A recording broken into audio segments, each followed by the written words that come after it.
이건 말도 안 됩니다. 한국이 위성 누리호를 성공적으로 쏘아 올렸습니다. 하지만 진짜 무너진 건 일본이었습니다.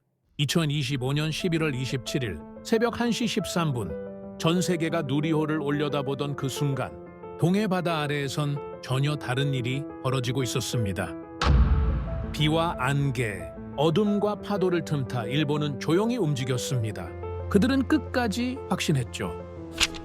한국은 자체 정찰 위성이 없다고, 우리 작전은 절대 들키지 않을 거라고 말입니다. 하지만 불과 몇 시간 뒤 도쿄 방위성 지하 회의실은 패닉에 빠집니다. 어떻게 알아낸 겁니까? 한국이 일본의 모든 걸 파악하고 있습니다. 그날 한국이 하늘로 쏘아 올린 건 로켓만이 아니었습니다. 일본이 가장 두려워하던 것, 그들이 절대 한국이 가질 수 없다고 믿었던 그것이 우주로 올라갔습니다. 32년 경력의 일본 해상자위대 분석관 야마모토 카즈토가 목격한 충격적인 진실, 누리호 발사 하루 전부터 시작된 이 이야기의 전말을 지금부터 들어보시겠습니다. 시작 전 잠시. 여러분의 구독과 좋아요는 영상 제작에 큰 도움이 됩니다. 2025년 11월 26일 새벽 2시 47분, 제 휴대폰이 요란하게 울렸습니다. 화면에 떠오른 문자를 보는 순간 온몸이 굳어버렸습니다. 국가안보 긴급 사안. 즉시 출동. 잠옷 위에 재킷을 걸치고 현관을 박차고 나왔습니다. 차 시동을 걸고 도쿄 시내를 가르는 동안 제 머릿속은 온통 한 가지 생각뿐이었죠. 도대체 무슨 일이 벌어진 겁니까? 북한입니까? 중국입니까? 아니면 예상치 못한 테러 위협입니까? 빗줄기가 앞유리를 두드렸습니다. 와이퍼가 미친 듯이 움직였지만 시야는 여전히 흐렸죠. 새벽 3시 11분 방위성 본관 지하 2층 비상전략실 앞에 도착했습니다. 안녕하세요. 제 이름은 야마모토 카즈토입니다. 전 해상자위대 작전 참모 출신이자 현 국방전략 분석관이죠. 32년간 일본의 바다를 지켜왔습니다. 그동안 단 하나의 확신을 갖고 살아왔습니다. 일본의 해상 전력은 동아시아 최강이며 한국은 아무리 노력해도 우리를 넘볼 수 없다는 믿음이었죠. 회의실 문을 열자 이미 15명가량이 모여 있었습니다.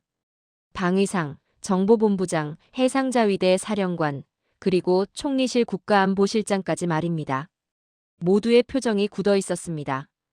공기가 무거웠습니다. 아니, 무겁다는 표현으론 부족했죠. 질식할 것 같았습니다. 테이블 상석에 앉은 다카이치 사나의 총리가 천천히 고개를 들었습니다. 그녀의 눈빛이 평소와 달랐습니다. 불안과 조급함이 뒤섞여 있었죠. 총리가 입을 열었습니다. 지금부터 논의할 내용은 국가 최고 기밀입니다. 이 회의실을 나가는 순간 오늘 있었던 일은 모두 잊으셔야 합니다. 숨소리조차 들리지 않는 정적이 흘렀습니다. 총리가 다시 말했습니다. 우리는 한국을 시험해봐야 합니다.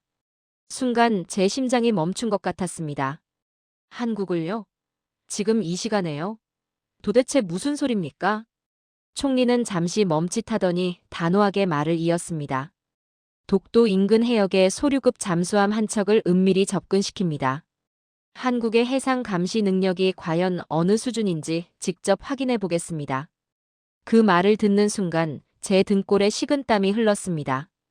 이건 도발 아닙니까? 방위상이 조심스럽게 물었습니다. 총리님, 만약 한국 측에 포착된다면 외교적 문제가 상당히. 총리가 손을 들어 말을 끊었습니다. 한국은 자체 정찰 위성이 없습니다. 미국 위성에 의존하는 나라죠. 우리가 은밀하게 움직인다면 절대 들키지 않습니다. 정보본부장이 고개를 끄덕였습니다. 현재 기상 상황도 우리에게 유리합니다. 비, 안개, 저기압으로 가시거리가 극도로 제한돼 있습니다. 해상자위대 사령관이 덧붙였습니다. 소류급의 스텔스 성능이라면 충분히 가능합니다. 저는 입을 열려다 멈췄습니다. 뭔가 잘못됐습니다. 분명히 잘못됐죠. 하지만 이 자리에서 제가 반대 의견을 낼 수 있을까요? 총리와 고위 간부들이 이미 결정한 사안의 말입니까? 총리가 마지막으로 말했습니다. 작전명은 블랙코스트입니다. 소류급 한 척, 독도 북서쪽 100km 지점까지 침투합니다. 48시간 내 완료하십시오. 예, 총리님. 일제히 대답이 터져 나왔습니다. 회의가 끝나고 복도로 나왔을 때 저는 왜인지 모르게 가슴이 답답했습니다. 창밖으로 비가 억수같이 쏟아지고 있었습니다. 그 빗소리가 마치 경고처럼 들렸습니다. 이 작전은 일본을 지키는 게 아니라 일본을 무너뜨릴 것이다. 저는 그때 예감했습니다. 하지만 이미 늦었습니다. 2025년 11월 27일 오전 7시 32분, 저는 김포공항에 내렸습니다. 한국행 비행기 안에서 한숨도 자지 못했습니다. 머릿속은 온통 어젯밤 회의 내용뿐이었죠. 독도 인근으로 향하는 우리 잠수함, 그리고 한국이 정말 모를까 하는 불안감 말입니다. 공식적으로 저는 일본 정부 대표단 일원으로 한국의 누리호 발사 행사에 참석하는 겁니다. 우주협력이라는 명분이었죠. 하지만 실제 이유는 달랐습니다. 잠수함 작전이 진행되는 동안 일본 고위 인사가 한국에 있으니 의심받지 않는다는 거였습니다. 한마디로 알리바이였죠. 버스 창밖으로 한국의 풍경이 지나갔습니다. 깔끔하게 정돈된 도로, 빠르게 달리는 전기차들, 곳곳에 보이는 최신식 건물들 말입니다.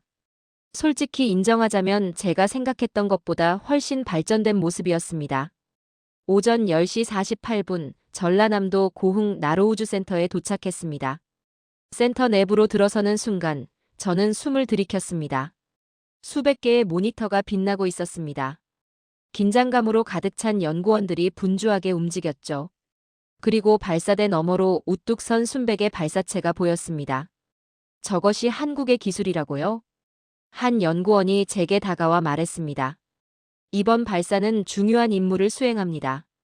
소형 실험 위성들이 다수 탑재되어 있거든요. 저는 고개를 끄덕였습니다. 광학 위성입니까? 그녀는 고개를 가로저었습니다. 그리고 낮게 말했습니다. 아니요.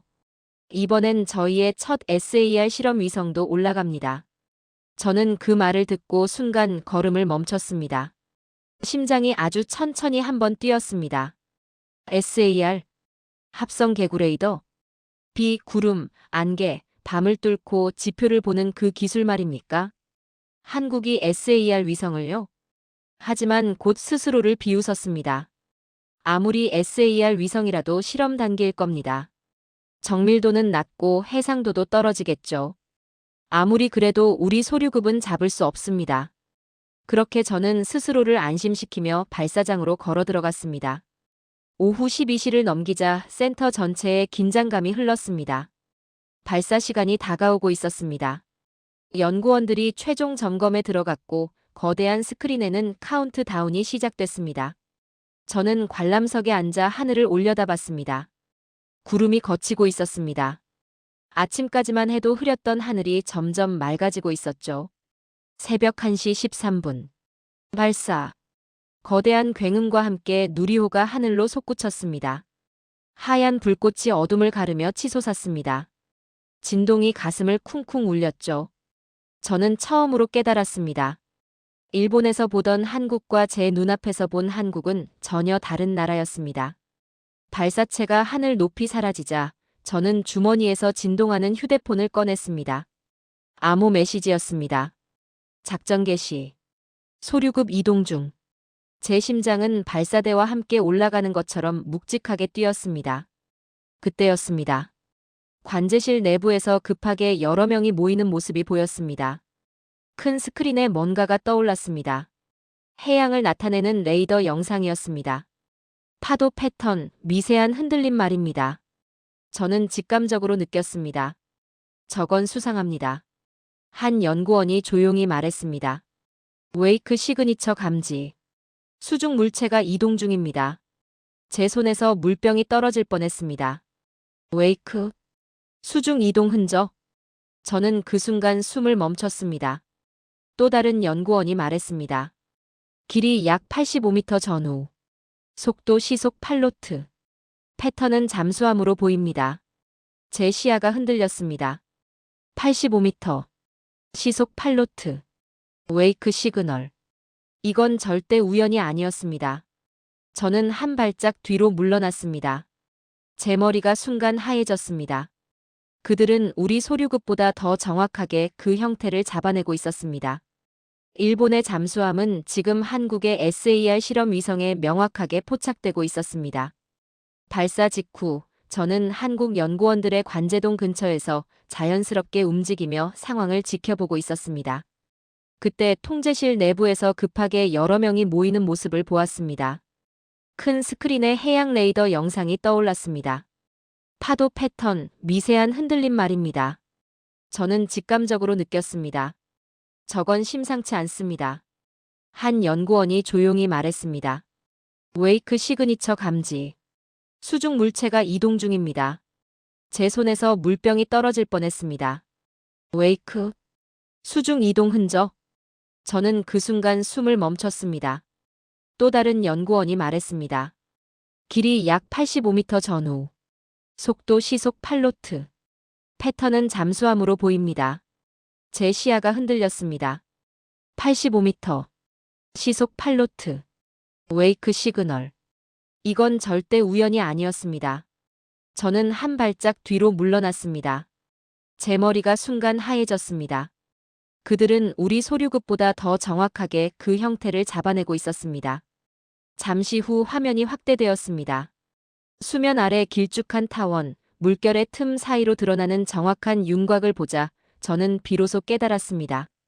일본의 잠수함은 지금 한국의 SAR 실험 위성에 명확하게 포착되고 있습니다. 누군가 제 뒤에서 말했습니다. 외국 잠수함일 가능성이 높습니다. 독도 북서쪽 90km 지점. 일본의 활동 패턴과 유사하네요. 그 순간 제 심장은 떨어지는 듯 아팠습니다. 들켰습니다. 완전히. 우리가 생각했던 안전은 존재하지 않았습니다. 제 귀에서는 모든 소리가 멀어져 갔습니다. 진동처럼 울리던 엔진 소리도, 한국 연구원들의 속삭임도, 모니터의 전자음도 모두 사라지고 오직 제 심장 소리만 들렸습니다. 쿵, 쿵, 쿵. 저는 조용히 관제동을 빠져나왔습니다. 복도로 나와 벽에 등을 기댔습니다. 손이 떨렸습니다. 32년간 일본 해상자위대에서 쌓아온 모든 확신이 단 몇 분 만에 무너지고 있었습니다. 휴대폰을 꺼냈습니다. 도쿄 본부에 긴급 보고를 해야 했습니다. 하지만 손가락이 움직이지 않았습니다. 뭐라고 말해야 합니까? 한국이 우리 잠수함을 실시간으로 추적하고 있습니다라고 말입니까? 우리가 한국을 완전히 과소평가했습니다라고 보고합니까? 저는 천천히 숨을 내쉬었습니다. 그리고 전화를 걸었습니다. 여보세요, 야마모토입니다. 긴급 보고 드립니다. 무슨 일인가? 정보본부장의 목소리가 들렸습니다. 저는 최대한 침착하게 말했습니다. 한국이 우리 소류급의 위치를 포착한 것으로 보입니다. SAR 위성을 통해 실시간 추적 중입니다. 잠시 침묵이 흘렀습니다. 확실한가? 예. 제가 직접 관제실 모니터를 확인했습니다. 길이, 속도, 이동 패턴까지 정확히 파악하고 있었습니다. 젠장. 전화 너머로 낮은 욕설이 들렸습니다. 즉시 귀국하게. 긴급 회의를 소집하겠네. 전화가 끊어졌습니다. 저는 휴대폰을 주머니에 넣고 창밖을 바라봤습니다. 누리호가 날아간 하늘은 이제 완전히 맑았습니다. 구름 한 점 없이 푸르렀죠. 그 하늘 어딘가에는 한국의 SAR 위성이 떠 있었습니다. 그리고 그 위성은 지금 이 순간에도 동해 바다를 내려다보고 있었습니다. 우리의 모든 움직임을 감시하면서 말입니다. 저는 그날 비로소 인정했습니다. 한국은 더 이상 추격자가 아닙니다. 우리가 뒤처졌다는 사실을 부정할 수 없게 되었습니다. 오후 3시 42분, 저는 김포공항으로 향하는 버스에 올랐습니다. 창밖으로 한국의 거리가 지나갔습니다. 이제 그 풍경이 완전히 다르게 보였습니다. 이 나라는 제가 생각했던 것보다 훨씬 앞서 있었습니다. 그리고 일본은 그 사실을 너무 늦게 깨달았습니다. 비행기가 이륙하는 순간 저는 창밖을 내려다봤습니다. 한국의 땅이 점점 멀어지고 있었습니다. 하지만 오늘 본 것은 절대 멀어지지 않을 겁니다. 제 머릿속에, 제 가슴속에 영원히 남을 겁니다. 한 시대가 끝나고 있다는 사실 말입니다. 한국에서의 충격을 겨우 숨긴 채 도쿄로 복귀한 오후 6시 12분, 방위성 본부 지하 회의실 문을 밀었을 때 저는 즉시 깨달았습니다. 공기가 죽어 있었습니다. 국가가 위기를 맞으면 공기는 먼저 죽습니다. 테이블엔 다카이치 총리, 방위상, 정보본부장, 해상자위대 사령관, 그리고 저 잠수함 작전의 전임 참모 출신이 앉아 있었습니다. 총리가 말했습니다. 야마모토 분석관, 한국에서 어떤 걸 보고 왔습니까? 저는 숨을 고르며 입을 열었습니다. 그들은 사전에 어떤 정보도 없었지만 우리 소류급의 이동 패턴을 실시간으로 포착하고 있었습니다. 방위상은 눈을 치켜떴습니다. 실시간이라고 했소? SAR 기술은 그렇게 빠르지 않. 저도 그럴 줄 알았습니다. 제 목소리는 낮고 단단했습니다. 하지만 실제 화면에서 웨이크 시그니처는 1분 단위로 갱신되었습니다. 회의실은 정적이 아니라 공포에 가까운 침묵으로 가득 찼습니다. 정보본부장이 떨리는 목소리로 말했습니다. 좌표, 크기, 패턴은 어느 정도 정확했습니까? 저는 순간 눈을 감았습니다. 제 전문성대로 정확하게 대답해야 했습니다. 오차는 5m 내외. 속도 분석은 플러스 마이너스 1노트. 형태 판독은 소류급과 95% 일치했습니다. 그 말을 듣는 순간 해상자위대 사령관의 얼굴이 무너졌습니다. 그는 손을 책상 아래로 파고들며 말했습니다. 그럼 우린 이미 발각된 겁니까? 저는 단호하게 말했습니다. 발각된 정도가 아닙니다. 감시되고 있었습니다. 한국은 잠수함을 놓치지 않고 지속적으로 추적했습니다. 총리의 얼굴은 창백해졌습니다. 말도 안 돼. 한국이 이런 기술을 갖고 있었다고요? 저는 아무 말도 하지 않았습니다. 그들이 현실을 받아들일 시간을 주기 위해서였죠. 하지만 그때 비서관이 굳은 표정으로 뛰어들어왔습니다. 총리님, 한국 대통령실에서 긴급 양자 통화 요청입니다. 회의실 전체가 굳었습니다. 누군가 속삭였습니다. 끝이군요. 총리가 천천히 고개를 끄덕였습니다. 연결하십시오. 대형 스크린이 켜졌습니다. 화면엔 이재명 한국 대통령이 등장했습니다. 표정은 차갑고 침착했습니다. 다카이치 총리. 낮고 고요한 목소리였습니다. 그러나 회의실의 모든 공기를 움켜쥐고 있었던 목소리였죠. 우리 영해 인근에서 국적 불명의 잠수함이 탐지되었습니다. 총리는 억지 미소를 지으며 변명하려 했습니다. 그것은 미국과 합동으로. 대통령이 말을 끊었습니다. 목소리가 더 낮아졌지만 더 강해졌습니다. 이미 미국 국방부에 확인했습니다. 그런 훈련 계획은 없다고 했습니다. 그 순간 총리의 얼굴은 더 이상 숨길 수 없었습니다. 실금처럼 갈라진 절망이 그대로 드러났습니다. 대통령은 이어 말했습니다. 우리는 해당 잠수함의 길이 84.1m, 속도 8.2노트, 심도 41m를 실시간으로 파악하고 있습니다. 저는 숨이 멈췄습니다. 그 수치는 정확히 제가 알고 있는 우리 잠수함의 현재 항적과 일치했습니다. 대통령은 마지막 말을 천천히 꺼냈습니다. 일본은 즉시 철수하십시오. 이것은 우발적 충돌을 막기 위한 최후의 요구입니다. 30초의 무음이 흘렀습니다. 일본 전체가 침묵하는 듯한 정적이었죠. 총리는 결국 낮게 말했습니다. 철수하겠습니다. 그 한마디는 일본의 전략적 자존심이 무너지는 가장 조용하고 가장 무거운 순간이었습니다. 화면이 꺼졌습니다. 회의실엔 더 이상 말이 없었습니다. 누군가는 분노했고 누군가는 어딘가를 노려보았고 누군가는 손을 떨고 있었습니다. 저는 그날 마침내 깨달았습니다. 우리가 패배한 게 아니라 시대가 바뀐 것이 느껴졌기 때문입니다. 총리의 철수 명령이 떨어진 직후 회의실엔 더 이상 말이 없었습니다. 누군가는 분노했고 누군가는 어딘가를 노려보았고 누군가는 손을 떨고 있었습니다. 그러나 저는 그들과 달랐습니다. 저는 이미 알고 있었습니다. 이건 기술의 격차가 아니라 판단력의 격차에서 시작된 참사였습니다. 총리가 중얼거렸습니다. 우익단체, 언론. 우린 뭐라고 설명해야 하죠? 저는 처음으로 회의실 테이블에 손을 올렸습니다. 그리고 조용히 말했습니다. 숨길 수 없습니다. 수십 개의 시선이 저에게 돌아왔습니다. 한국은 이미 SAR 위성 영상을 확보했고 국제사회에 증명할 수 있는 모든 정밀 데이터를 갖고 있습니다. 저는 숨을 다시 들이켰습니다. 조직이 살려면 이 패배를 인정해야 합니다. 남 탓을 하면 우린 더 망합니다. 이 말은 군인으로서도 정보 분석가로서도 그리고 한 사람으로서도 제가 할 수 있는 가장 무거운 말이었습니다. 회의실은 다시 침묵했습니다. 하지만 이번 침묵은 분노가 아닌 현실을 받아들이는 기나긴 아름 같은 침묵이었습니다. 그때 제 휴대폰에 알림이 떴습니다. 속보 한국 정부 SAR 위성 영상 일부 공개 동해 해역 미확인 잠수함. 포착 장면 전 세계 송출. 저는 창백해진 총리를 바라보며 말했습니다. 이제 전 세계가 알고 있습니다. 총리는 눈을 감았습니다.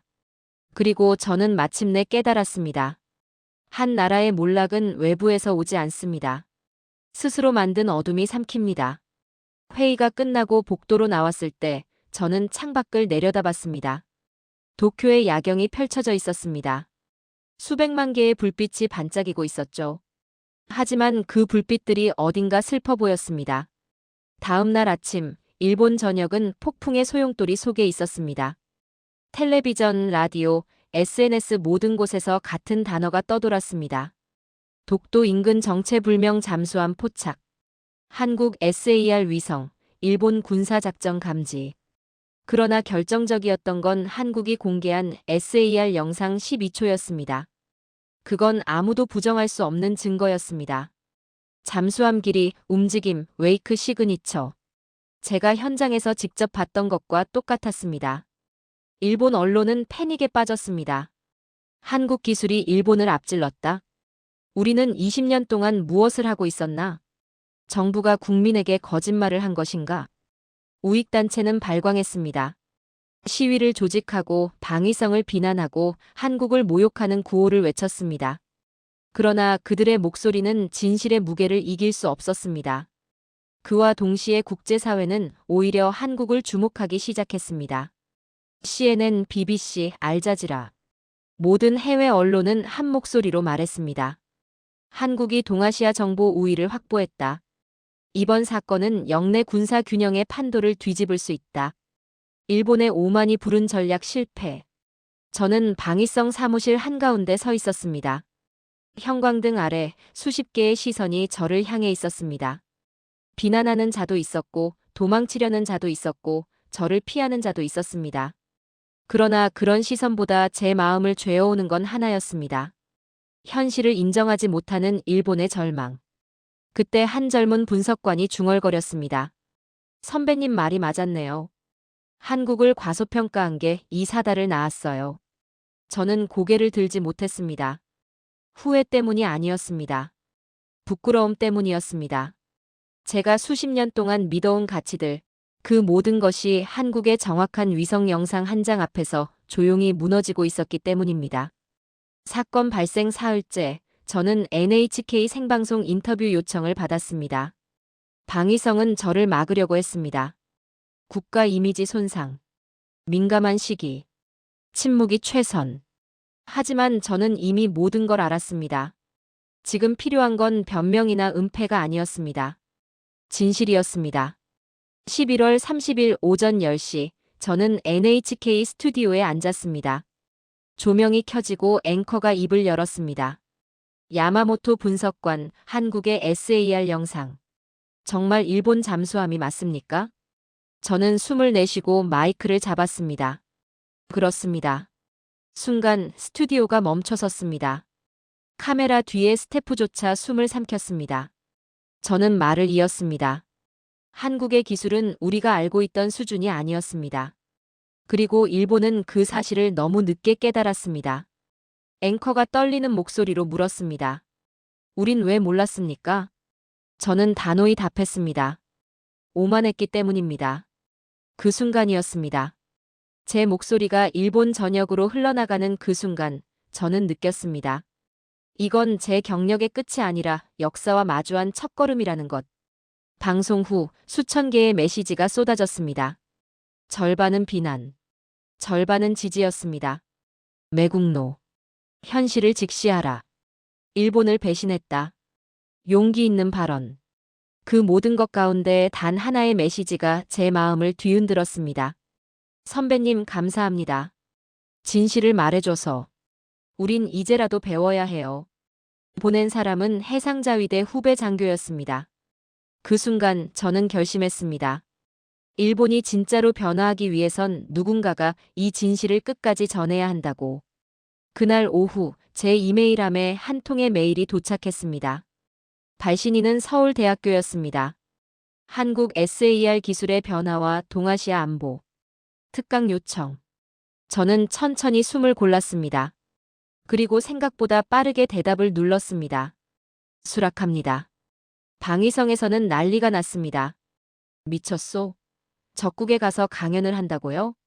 국가 기밀 유출 우려가 있소. 당신의 경력은 끝이오. 하지만 저는 흔들리지 않았습니다. 제가 가야 할 곳은 이미 정해져 있었습니다. 며칠 후 저는 다시 한국행 비행기에 올랐습니다. 이번엔 도망치듯 가는 게 아니었습니다. 진실을 전하러 가는 것이었습니다. 김포공항에 내렸을 때 한국의 하늘은 맑았습니다. 누리호가 날아간 그 하늘처럼 말입니다. 서울대학교 강의실에 들어섰을 때 200명이 넘는 학생들이 저를 조용히 바라보고 있었습니다. 저는 천천히 입을 열었습니다. 안녕하십니까? 야마모토 카즈토입니다. 전 일본 해상자위대 작전 참모였고 현재는 국방전략 분석관입니다. 학생들의 눈빛이 저를 향했습니다. 오늘 여러분 앞에 선 이유는 단 하나입니다. 진실을 말하기 위해서입니다. 저는 숨을 들이켰습니다. 11월 27일 한국의 누리호가 발사되던 날. 저는 이곳에 있었습니다. 그리고 그날 저는 역사가 바뀌는 순간을 목격했습니다. 학생들은 숨을 죽이고 제 말을 들었습니다. 한국이 보여준 건 기술의 우위가 아니었습니다. 의지의 우위였습니다. 저는 마지막 말을 천천히 꺼냈습니다. 70년 동안 한국은 절대 멈추지 않았습니다. 자신을 위해 그리고 미래 세대를 위해서 말입니다. 강의실은 조용했습니다. 그러나 그 조용함 속에는 어떤 나라가 가진 힘 그리고 새로운 시대의 기척이 느껴졌습니다. 저는 생각했습니다. 이제 동북아의 미래는 뒤를 돌아보는 자가 아니라 앞을 보는 자가 만듭니다. 서울대학교 강의를 마친 다음 날 저는 서울 시내를 천천히 걸었습니다. 차가운 바람이 뺨을 스쳤습니다. 하지만 이상하게도 그 바람이 따뜻하게 느껴졌습니다. 거리엔 사람들이 분주하게 오가고 있었습니다. 출근하는 직장인, 등교하는 학생들, 카페 앞에서 커피를 마시는 사람들 말입니다. 그들은 몰랐을 겁니다. 불과 며칠 전 자신들의 나라가 동아시아 안보 지형을 뒤집어 놓았다는 사실을 말입니다. 제 휴대폰이 울렸습니다. 일본 언론사에서 온 메시지였습니다. 야마모토 분석관 인터뷰 요청드립니다. 한국 기술 수준에 대한 평가를 듣고 싶습니다. 저는 잠시 망설였습니다. 하지만 곧 답장을 보냈습니다. 수락합니다. 그날 오후 저는 온라인 화상 인터뷰에 응했습니다. 기자가 물었습니다. 야마모토 분석관 한국의 SAR 위성 기술을 직접 목격하셨다고 들었습니다. 어느 정도 수준입니까? 저는 침착하게 답했습니다. 일본이 갖고 있지 않은 수준입니다. 기자의 표정이 굳었습니다. 좀 더 구체적으로 말씀해 주실 수 있습니까? 한국의 SAR 위성은 실시간에 가까운 속도로 해상 목표물을 추적할 수 있습니다.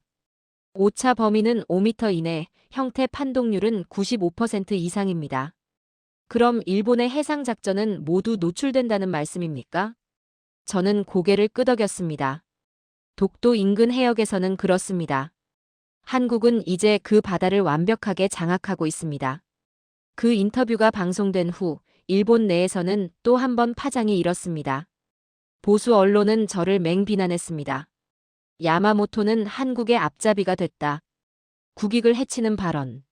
즉각 조사해야 한다. 하지만 젊은 세대는 달랐습니다.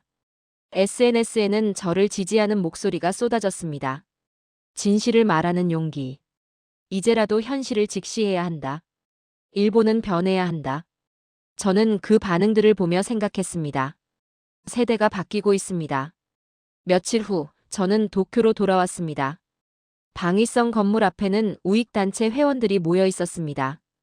그들은 제 사진이 그려진 피켓을 들고 구호를 외쳤습니다. 매국노 야마모토를 처벌하라. 일본을 배신한 자는 용서할 수 없다. 저는 그들을 지나쳐 건물 안으로 들어갔습니다. 복도에서 마주친 동료들은 저를 피했습니다. 눈을 마주치지 않으려 했죠. 하지만 한 명의 후배가 제게 다가왔습니다. 선배님, 고생 많으셨습니다. 그는 작은 목소리로 말했습니다. 사실 저희도 알고 있었어요. 한국을 과소평가했다는 걸요. 하지만 아무도 말할 용기가 없었습니다. 저는 그의 어깨를 가볍게 두드렸습니다. 이제라도 알게 됐으니 다행입니다. 사무실로 돌아왔을 때 책상 위에 한 통의 공문이 놓여 있었습니다. 야마모토 카즈토 분석관 직위 해제. 저는 그 문서를 보며 쓴웃음을 지었습니다. 예상했던 일이었습니다. 하지만 후회는 없었습니다. 저는 창밖을 내려다봤습니다. 도쿄의 거리가 펼쳐져 있었습니다. 그 거리 어딘가에는 진실을 알고 싶어하는 사람들이 있을 겁니다. 변화를 원하는 사람들이 있을 겁니다. 그리고 그들을 위해 저는 계속 말할 겁니다. 그날 밤 저는 개인 블로그에 글을 하나 올렸습니다. 한국에서 본 것.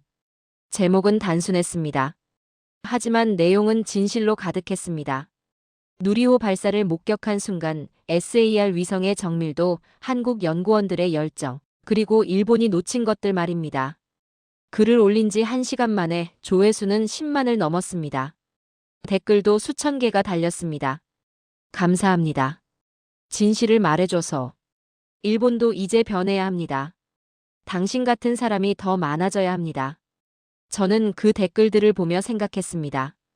희망은 아직 남아 있습니다. 그리고 그 희망은 진실을 직시하는 용기에서 시작됩니다. 며칠 후, 저는 다시 한번 한국행 비행기에 올랐습니다. 이번엔 초청이 아니었습니다. 제 선택이었습니다. 일본에서의 제자리는 사라졌습니다. 직위 해제, 연금 삭감, 그리고 끝없는 비난 말입니다. 하지만 이상하게도 마음은 가벼웠습니다. 32년간 일본 해상자위대에서 쌓아온 경력은 사라졌지만 제가 지켜야 할 더 중요한 것을 찾았기 때문입니다. 진실. 김포공항에 내렸을 때 한국의 겨울 하늘은 청명했습니다. 저는 다시 고흥으로 향했습니다. 누리호가 날아올랐던 그곳으로 말입니다. 나로우주센터에 도착했을 때 한 연구원이 저를 반겼습니다. 야마모토 분석관님, 다시 오신 걸 환영합니다. 그녀는 제가 누리호 발사 때 만났던 바로 그 연구원이었습니다. 한국의 우주기술을 더 배우고 싶어서 왔습니다. 그녀는 미소를 지었습니다. 기꺼이 보여드리겠습니다. 그날부터 일주일간 저는 한국의 우주기술을 배웠습니다. SAR 위성의 원리, 데이터 처리 방식, 실시간 추적 시스템 말입니다. 그리고 무엇보다 인상 깊었던 건 연구원들의 열정이었습니다. 그들은 밤낮 없이 일했습니다.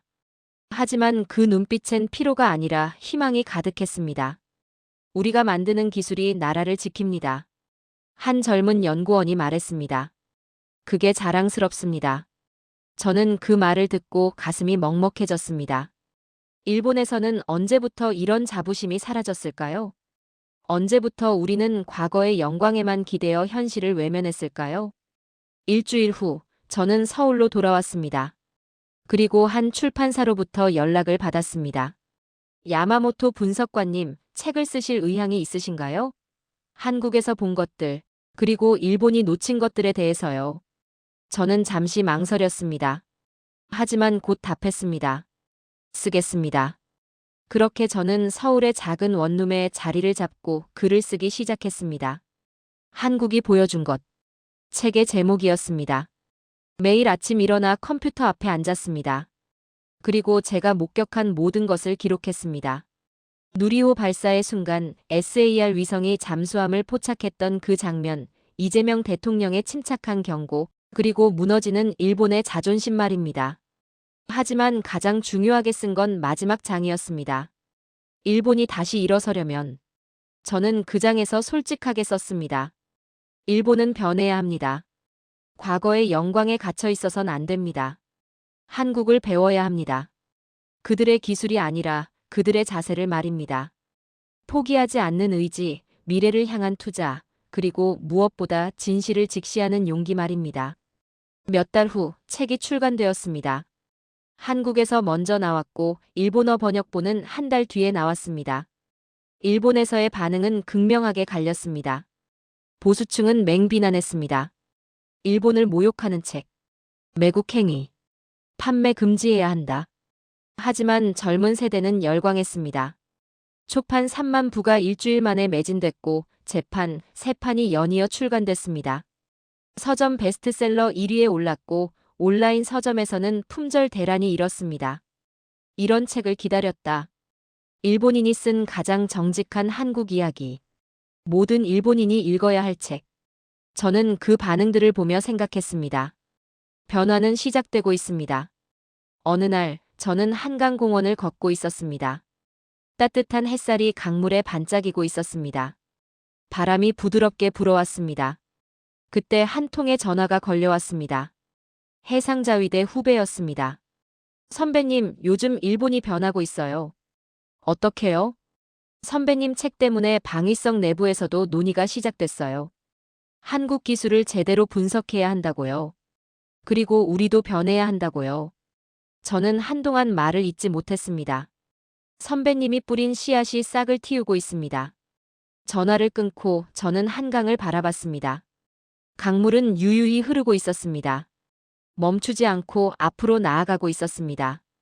그날 저녁, 저는 다시 노트북을 열었습니다. 새로운 원고를 쓰기 시작했습니다. 동북아의 미래.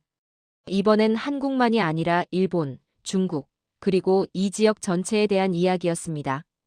경쟁이 아니라 협력으로, 과거가 아니라 미래로 나아가는 길에 대한 이야기 말입니다. 창밖으로 서울의 야경이 보였습니다.